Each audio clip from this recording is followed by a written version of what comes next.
নমস্কার। যারা কৃষক, যাদের চাষযোগ্য জমি রয়েছে এবং তাদের নাম যদি প্রধানমন্ত্রী কৃষক সম্মান নিধি পিএম কিষাণ সম্মান নিধি যোজনায় অন্তর্ভুক্ত থাকে, তাদের জন্য কিন্তু একটা সুখবর। প্রধানমন্ত্রী 17তম ইনস্টলমেন্টের ডেট কিন্তু ঘোষণা করে দিয়েছে। আপনারা দেখতে পাচ্ছেন যে 17তম ইনস্টলমেন্টের ডেট দিয়ে দিয়েছে, যেটা ব্যাংকে ঢুকবে 18 তারিখ 2024-এ। 18 জুনে কিন্তু ঢুকে যাবে, আপনাদের ব্যাংকে ক্রেডিট হয়ে যাবে। এবার এর জন্য একটা কাজ কিন্তু আপনাকে অবশ্যই করতে হবে। আপনাকে নিয়ারেস্ট সিএসসি সেন্টারে যেতে হবে, বা আপনি বাড়িতে বসেই করবেন। সেই কাজটা কি? সেই কাজটা হলো আপনাকে কিন্তু ইকেআইসি করতে হবে এই টাকা পাওয়ার জন্য। আপনার যদি ইকেআইসি করা না থাকে তাহলে কিন্তু টাকাটা ঢুকবে না। তাই আপনি আগে নিশ্চিত হয়ে যান যে আপনার কেওয়াইসি করা আছে কি না। তাহলে কেওয়াইসিটা কীভাবে চেক করবেন আছে কি না? দেখেন, pmkishan.gov.in অফিসিয়াল ওয়েবসাইটে চলে আসবেন। আমি এর লিঙ্ক ডিসক্রিপশান বক্সে দিয়ে দেবো, আপনারা ওই লিঙ্কের মাধ্যমে চলে আসবেন। নিচে আসার পর, এখানে আসার পর আপনি একটু নিচে আসবেন, এখানে দেখতে পাচ্ছেন ইকেআইসি, বা এখান থেকেও আপনি কিন্তু যেতে পারেন।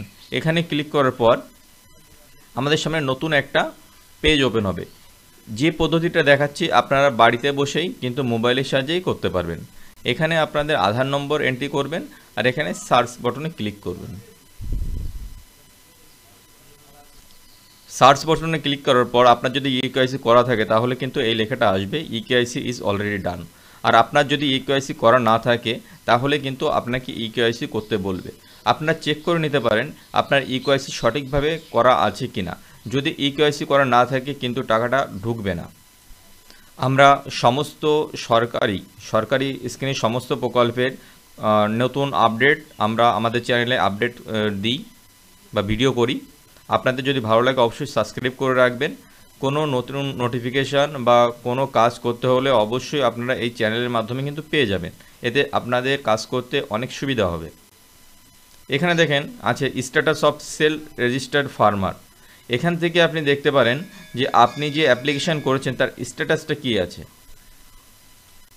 আর যারা এখনও পর্যন্ত পিএম কিষাণ সম্মান নিধি যোজনায় নাম নথিভুক্ত করেননি তাদের কিন্তু অ্যাপ্লিকেশান হচ্ছে। আপনারা অনলাইনের মাধ্যমে অ্যাপ্লিকেশান করতে পারেন।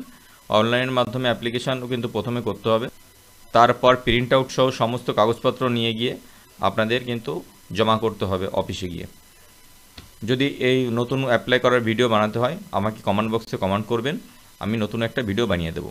ভালো থাকবেন, সুস্থ থাকবেন, ধন্যবাদ।